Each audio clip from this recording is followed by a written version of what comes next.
پیٹ میں بھی اللہ کا ذکر کیا اور اللہ سے امید نہیں چھوڑی۔ اگر آپ کو پروفٹ سیریز میں انٹرسٹ ہے تو پلیز میرے چینل کو سبسکرائب کر لیجئے۔ چلیے شروع کرتے ہیں with the real life story of prophet Yunus علیہ السلام۔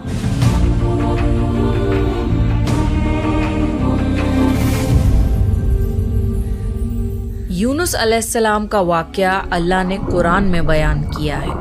یونس علیہ السلام ایک بہت عظیم نبی تھے اور وہ ابراہیم علیہ السلام کی نسل میں سے تھے۔ عراق میں ایک بستی تھی جس کا نام تھا نینوا۔ یہاں کے لوگ شرک اور گناہوں میں ڈوبے ہوئے تھے، تو اللہ نے حضرت یونس علیہ السلام کو نینوا کے لوگوں کی طرف رسول بنا کر بھیجا۔ اللہ نے قرآن میں فرمایا، اور ہم نے انہیں 1,00,000 بلکہ اس سے بھی زیادہ لوگوں کی طرف بھیجا۔ نینوا کی بستی میں تقریباً 1,20,000 لوگ تھے اور وہ سب کے سب کفر پر تھے۔ یونس علیہ السلام انہیں سالوں تک دعوت دیتے رہے مگر وہ اپنی گمراہی پر ہی قائم رہے۔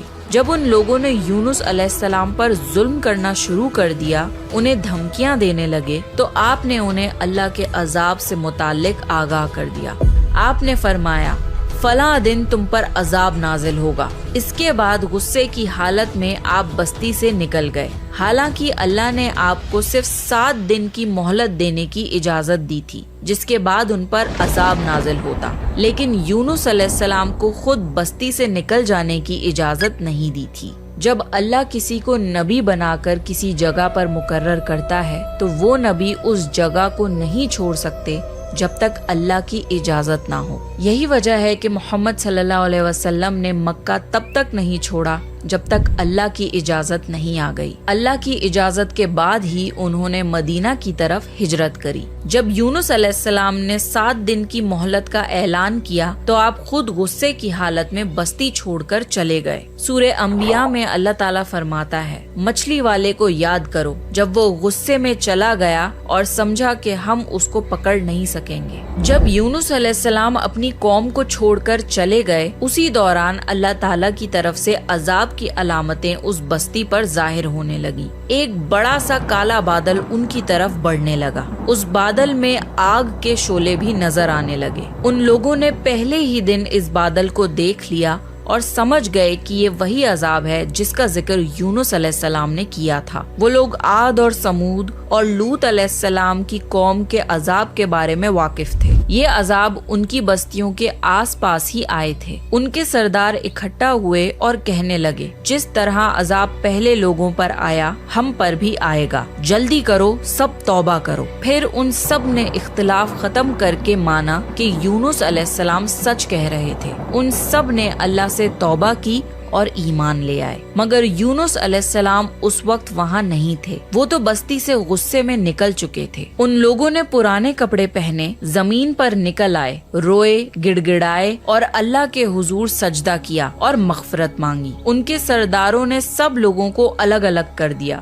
حتیٰ کہ ماں کو بیٹی سے اور باپ کو بیٹے سے جدا کر دیا۔ ہر شخص الگ الگ جگہ پر دعا اور توبہ میں مصروف ہو گیا۔ یہ عمل 3 دن تک چلتا رہا۔ ہر کوئی اپنے گناہوں کا اظہار کرتا رہا، اللہ سے معافی مانگتا رہا۔ آخر کار اللہ تعالیٰ نے ان پر رحم فرمایا اور عذاب ہٹا دیا۔ اللہ تعالیٰ سورہ یونس میں فرماتا ہے، تو ایسی بستی کیوں نہ ہوئی جو ایمان لائے اور اس کا ایمان اس کو فائدہ دیتا، سوائے یونس علیہ السلام کی قوم کے۔ جب وہ ایمان لے آئے تو ہم نے ان پر سے دنیا کے عذاب کو ٹال دیا اور ایک وقت تک انہیں زندگی کا لطف اٹھانے دیا۔ یعنی پورے قرآن میں صرف یونس علیہ السلام کی قوم ایک ایسی قوم ہے جو کہ پوری کی پوری قوم ایمان لے آئی تھی۔ باقی سارے نبیوں کی قوم میں سے کچھ نہ کچھ لوگ ایمان لانے سے انکار ضرور کرتے تھے۔ یہ ایک عظیم معجزہ تھا۔ یونس علیہ السلام کی قوم صرف عذاب کی علامت دیکھ کر ایمان لے آئی اور اللہ نے عذاب ہٹا دیا۔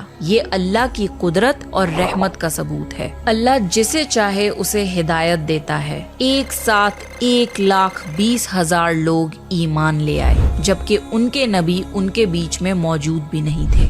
حضرت یونس علیہ السلام کو اس بات کا علم نہیں تھا کہ ان کی قوم ایمان لے آئی ہے۔ وہ تو غصے میں بستی چھوڑ کر سمندر کی طرف چلے گئے تھے۔ وہاں انہوں نے ایک کشتی میں سواری کی جو کہ لوگوں اور سامان سے بھری ہوئی تھی۔ कश्ती जब समुंदर में चली तो एक तूफान आ गया। तूफान इतना खतरनाक था कि लगता था कि अब कश्ती डूब जाएगी। कश्ती के लोगों ने आपस में कहा, कश्ती के बोझ को हल्का करो, कुछ सामान समुंदर में फेंक दो। सबने अपना अपना सामान समुंदर में फेंका। कश्ती थोड़ी हल्की हुई, लेकिन ये काफी नहीं था। फिर लोगों ने कहा कि किसी शख्स को समुंदर में उतरना पड़ेगा ताकि कश्ती का वजन कम हो। फिर एक एक चिट पर हर किसी का नाम लिखा गया और ये डिसाइड हुआ कि चिट उठाने पर जिसका भी नाम निकलेगा उसे समुंदर में गिराया जाएगा। शफल करके एक चिट उठाई गई। पहली चिट पर हजरत यूनुस अलैहिस्सलाम का नाम निकला। फिर लोगों ने आपस में कहा, नहीं, ये तो अल्लाह के नबी हैं, इनके चेहरे पर सजदों के निशान हैं, इन्हें छोड़ दो। फिर दोबारा चिट्स को शफल किया गया और दूसरी बार चिट उठाई गई। इस बार भी यूनुस अलैहिस्सलाम का नाम निकला। तो फिर तीसरी बार चिट्स शफल करके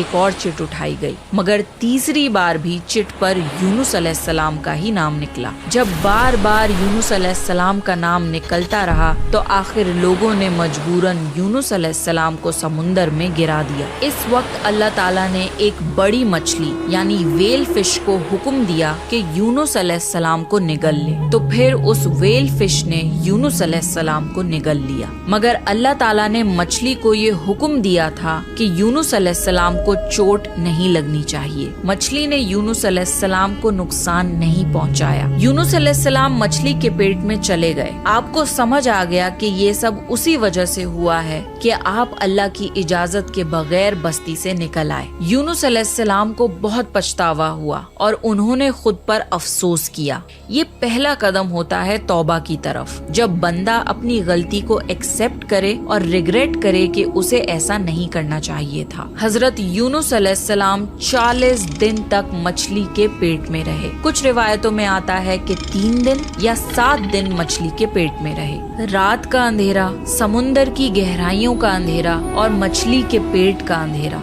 उस अंधेरे में, समुंदर की गहराइयों में यूनुस अलैहिस्सलाम ने अल्लाह ताला को पुकारा, ला इलाहा इल्ला अंता सुब्हानका इन्नी कुन्तु मिनज़ ज़ालिमीन। ए अल्लाह, तेरे सिवा कोई माबूद नहीं, तू पाक है, मैं ही जालिमों में से था। यूनुस अलैहिस्सलाम ने दुआ नहीं मांगी, बल्कि सिर्फ अल्लाह की तस्बीह बयान करी। जब वेल फिश समुंदर के नीचे यूनुस अलैहिस्सलाम को ले गई तो उन्होंने समुंदर के अंदर मखलूकात की तस्बीह को सुना। सारी मछलियाँ, सारे जानवर और पेड़ पौधे अल्लाह की तस्बीह करते थे। तो यूनुस अलैहिस्सलाम ने भी अल्लाह की तस्बीह शुरू करी, ला इलाहा इल्ला अंता सुब्हानका इन्नी कुन्तु मिनज़ ज़ालिमीन। 40 दिन तक यूनुस अलैहिस्सलाम ये दुआ मांगते रहे। उसके बाद अल्लाह ने उनकी दुआ कबूल कर ली। अल्लाह ने कुरान में फरमाया, और हमने उसकी पुकार सुन ली और उसे गम से निजात दे दी, और हम ईमान वालों को इसी तरह गम से बचा लिया करते हैं। वेल मछली ने उन्हें समुंदर के किनारे बीच पर डाला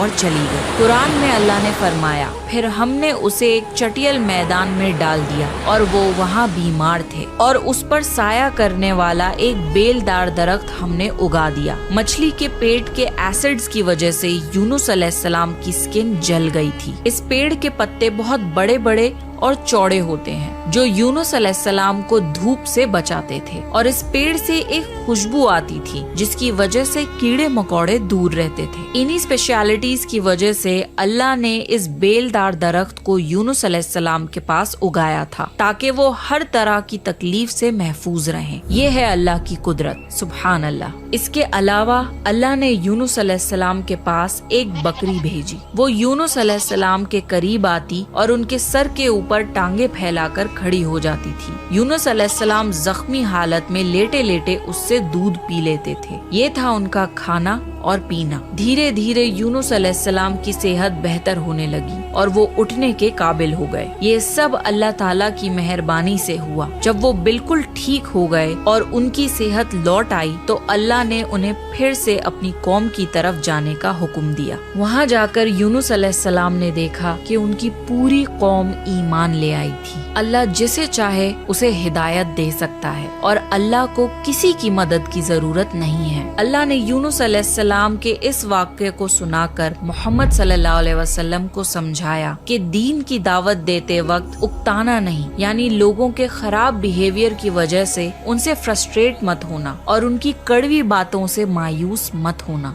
अल्लाह ने कुरान में फरमाया, आप जिसे चाहें उसे हिदायत नहीं दे सकते, बल्कि अल्लाह जिसे चाहता है उसी को हिदायत देता है। और किसी को दीन की दावत देते वक्त ये एक्सपेक्ट नहीं करना चाहिए कि वो फौरन हमारी बात मान जाएगा, क्योंकि हिदायत देने वाली जात सिर्फ अल्लाह की है। यूनुस अलैहिस्सलाम के किस्से में बहुत बड़ा सबक ये है कि हमें कभी भी अल्लाह की रहमत से मायूस नहीं होना चाहिए, चाहे हमारी गलती कितनी भी बड़ी हो। अगर बंदा सच्चे दिल से तौबा करे तो अल्लाह उसे जरूर माफ करता है। दूसरा सबक ये कि नेकी का काम, दावत देना या हक की बात कहना कभी छोड़ना नहीं चाहिए, चाहे लोग सुने या ना सुने। हिदायत देना अल्लाह के हाथ में है और हमारा काम सिर्फ पैगाम पहुंचाना है। तीसरा लेसन ये है कि गुस्सा और जल्दबाजी इंसान को मुश्किल में डाल देती है। जैसे हजरत यूनुस अलैहिस्सलाम ने गुस्से में अपनी कौम को छोड़ दिया, लेकिन बाद में उन्हें इस जल्दबाजी और गुस्से का पछतावा हुआ। और आखिरी सबक ये कि हम चाहे कितनी भी बड़ी मुसीबत में मुब्तला क्यों ना हो, अल्लाह हमें उस मुसीबत से निकाल सकता है और हमारे लिए आसानियाँ पैदा कर सकता है। भला सोचिए, यूनुस अलैहिस्सलाम गहरे समुंदर में मछली के पेट के अंदर थे। उन्होंने वहाँ से अल्लाह को पुकारा और अल्लाह ने उनकी पुकार सुनी और उन्हें उस मुसीबत से निकाल भी दिया। ये है अल्लाह जो हर चीज पर कुदरत रखता है। अल्लाह के लिए कुछ भी नामुमकिन नहीं, इसलिए अपनी जिंदगी में कभी भी नाउम्मीद नहीं होना चाहिए, क्योंकि अल्लाह आपको बड़ी से बड़ी मुसीबत से निकाल सकता है। तो ये था यूनुस अलैहिस्सलाम का बेहतरीन वाकया। यूनुस अलैहिस्सलाम ने हमें सिखाया कि चाहे हमसे कितनी ही बड़ी गलती क्यों ना हो जाए, अल्लाह की रहमत से कभी भी नाउम्मीद नहीं होना चाहिए।